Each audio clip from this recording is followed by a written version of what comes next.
How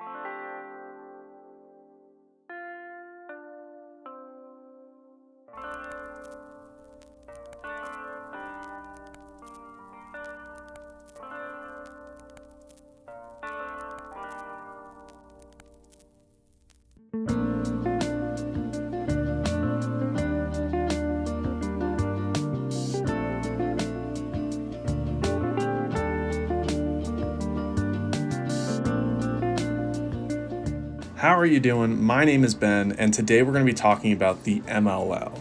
Many of you likely remember it from your childhoods, like myself, although since the pandemic and the merger of the PLL, it has kind of gotten pushed by the wayside, and a lot of people have kind of forgotten about this, even though it was operating just 5 years ago. Its last championship, I believe, was in 2019, which is crazy to think about that we've come this far with the PLL and the growth of the sport of lacrosse, but it is kind of sad as well to see something from our childhood just get kind of forgotten and moved on from. With that merger to the PLL, the Boston Cannons are the only team to survive the merger and to kind of carry on the legacy of the MLL. They morphed into the Cannons Lacrosse Club, I believe, which is, not a terrible name. It keeps the central part in there, and it's owned by Robert Kraft, the owner of the Patriots. So it's still in that general area of Boston, the ownership. So maybe one day it'll get moved there.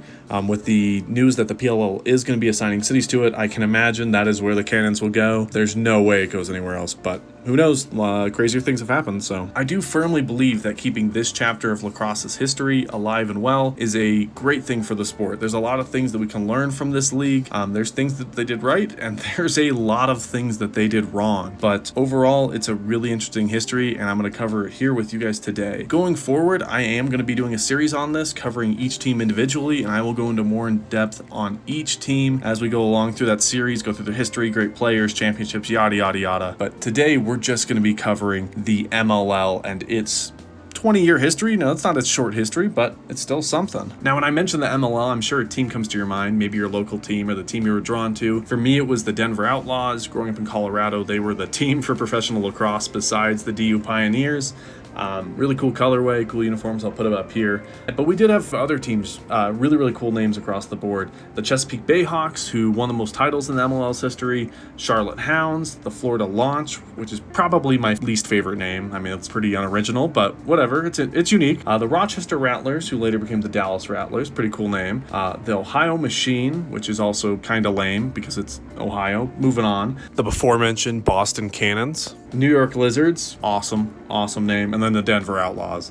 But I'm sure just by listing some of those names, you're getting flashbacks, and you'd kind of forgotten about some of those. I know when I was researching this, when I saw the Florida Launch, I was like, oh my god, yeah, they did play in this league. I hope just by mentioning these teams' names, you get a throwback into your childhood, different memories from this time in these teams, highlights, goals, saves, awesome hits, players like Paul Rabel dominating on the Lizards, still badass name, and the colorway was awesome. If the PLL is to bring back one team, I would want it to be the Outlaws. I'm a little biased, but the Lizards, I would not complain. That's still one of the most awesome franchises they had. John Grant Jr., who was on the Outlaws, the ageless wonder. I saw him play a few times for the Mammoths in their indoor league. Just a fantastic athlete. Even through his later years, he played at such a high level and was so competitive. It really was amazing to see. And then we go back a little bit. The legendary Casey Powell played a bunch with the Rattlers, led them in scoring. And I believe he also won a championship with the Lizards. But another lacrosse legend to go through and play in this league and excel at it. But enough reminiscing. Let's get into the history of the MLL, and let's just jump right into it. I did just want to throw this in here, this little side note I put in my notes. The MLL is weird to say, because when you say the MLL, it's the Major League Lacrosse, that rolls off the tongue so poorly, that hits the ear wrong, it sounds so weird. So, at least we're moving forward in the world. When you say the PLL, the Premier Lacrosse League, what they merged with, the Premier Lacrosse League, it just makes sense. It hits the ear better, it sounds more professional. I'm thankful about that. I just wanted to say something because it's bothered me while writing this video, and now you're stuck with it too. So the beginning of the MLL was founded in 1999 by three men: Jake Steinfield, Dave Morrow, and Tim Robertson. Jake Steinfield played a little bit of college lacrosse, but he also designed workout equipment and different exercise machines, from what I understand, and that's the business side he had and the expertise he could bring to the table. He got in contact with Dave Morrow, who's a legendary Princeton player. If I can find some highlights, I'll throw them up here. I may not be able to, though. That's a little bit older, a little bit before YouTube or anything like that. And then there's also Tim Robertson, who's a little bit harder to find stuff on.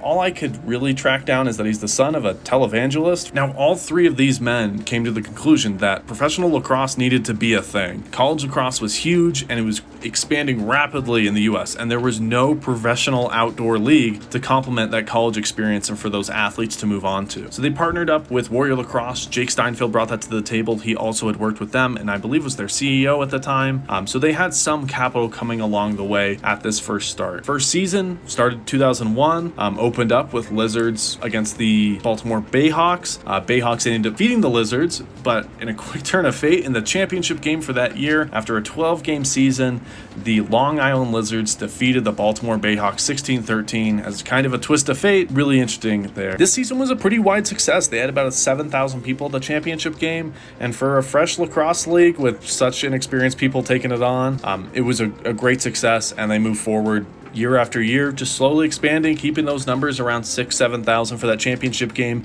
and they kept growing locally, so they just pushed on. Now, it is important to mention that college lacrosse was still the big dog in terms of the lax world and how people consume the sport. The MLL was still very niche, it was still very small, and kind of hard to get games. I know, especially for me, getting Denver Outlaw games was damn near impossible to find them anywhere on TV. And so getting access to watch it and support your teams was definitely more difficult. The sport continued to grow, and then as it hit the late 2000s and early 2010s, it kind of started to stall out.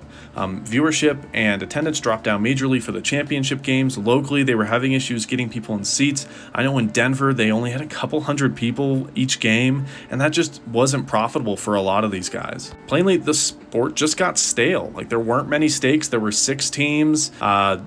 You have a 1 in 6 chance of winning the championship, and it wasn't super competitive all the time. There usually was 1 or 2 teams who just duked it out all season and a few that were below them, and that's just how it went.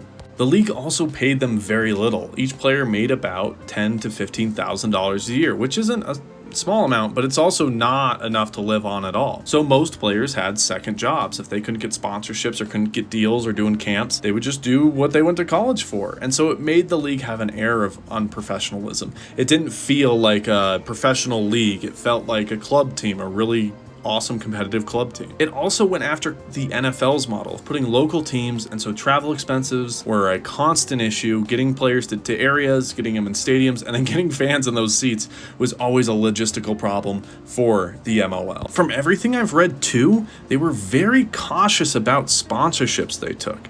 They were not very aggressive with getting deals so that the players could make more and more money, and I'm not really sure why this was. I think they were just cautious businessmen, but it's definitely a very stark contrast to what the PLL does today. Paul Rabel is very aggressive and very awesome about getting these deals so players get paid more and more. So as we get into the late 2010s, the league is starting to struggle a lot more. They're having trouble getting fans in seats. The championship games are kind of winding down, and even the All-Star games aren't really that big of a deal anymore. Just to put in perspective, I know this is like kind of off topic, but while getting this video ready, I was on the MLL's YouTube channel trying to get some clips, different video, and it was kind of hard to find highlight reels and stuff like that. They weren't very outgoing with that side of the media. It's almost as if they didn't really understand it. But they recorded all their videos in 720p. Now, I'm an IT guy, and that's like a big deal to me. It's really annoying when it's not 1080p, but this was even up in 2019. They were still doing videos in 720p on YouTube, and I don't know why. Like, who was running their media that thought that was still okay? They were using 1080p cameras. They were just downing it to 720. I don't really understand why they would do that,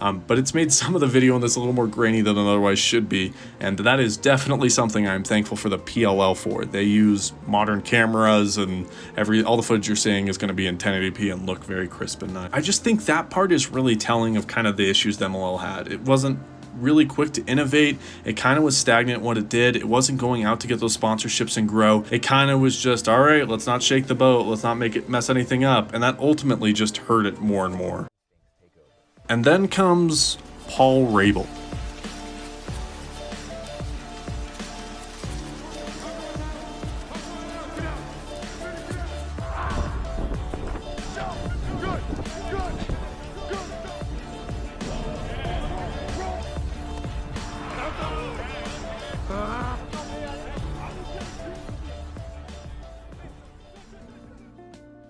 In 2018, Paul Rabel launched the Professional Lacrosse League with his brother, Mike. Both were great businessmen, and Paul Rabel is arguably one of the, if not the best lacrosse players in the history of the sport. So bringing that type of celebrity to this and making it a league for the players, run by the players, made it wildly appealing. And it also created a direct competitor for the MLL. This truly was the end to the MLL. Players started to jump ship. It was clear that the PLL had a better structure. They structured their sport more around kind of a traveling soccer team, if that makes sense. Paul Rabel looked at European soccer teams and saw how successful they could be with sponsorships and local brand deals, and he went that route. He was insanely aggressive about getting brand deals with Gatorade, with New Balance, with Warrior again, with Under Armour, all these different companies to help sponsor the league and help grow it, putting the money in the player's pocket. With that being said, I just have to address this. On average, a PLL player is making about $35,000 to $40,000 a year, which is so much more and much more reasonable for these players to live off of, especially if they have some little brand deals here and there and stuff like that, or they participate in camps and do these other things that they're able to do with their name and that what's associated with being in the Premier Lacrosse League. Again, just so refreshing for a player that's been paid so little in a sport that's supposed to be growing, that's supposed to be one of the fastest growing sports in the country,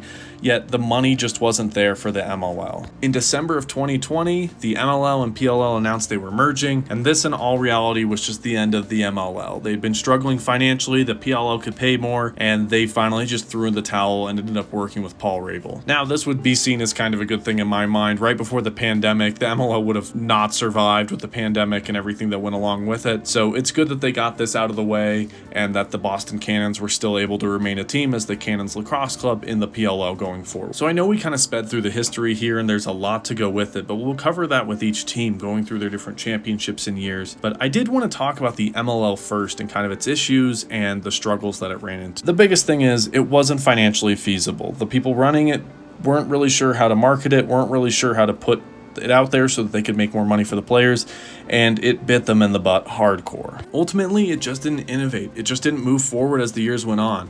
When things needed to change, it didn't change anything. And then you had a league like the PLL come out, and it paid players a lot more, had a better model, more sustainable, and it was a traveling league, so you didn't have to worry about any of the crazy traveling expenses for teams everywhere. You just had to move players from A to B, and it worked out so much better. The PLL also knew what it was doing. Paul Rabel and his brother Mike both knew what they were doing as they went through the process. They got sponsorships, they made it financially feasible. It's a great move for everybody with that league. Just to wrap things up, guys, the MLL was kind of a disaster for the last couple of years, but it still has a really interesting history. And especially when you grew up with it like I do, it holds a special place in your heart. And when you see some of these game highlights and how everything was set up, the jerseys, the helmets, the presentation, it does take you back, and I absolutely love that. But that is going to do it for today's video. Thank you guys for watching. If you can drop a like, that'd be much appreciated. And just leave a comment. Tell me things about the MLL that you remembered, things I might have missed out, facts I missed or messed up. Correct me down in the comments, whatever. I would love to hear your feedback about this and get a conversation going. Like I said earlier, I am going to be doing a full series here and starting a playlist on each of these teams individually, going through their history, championships, players,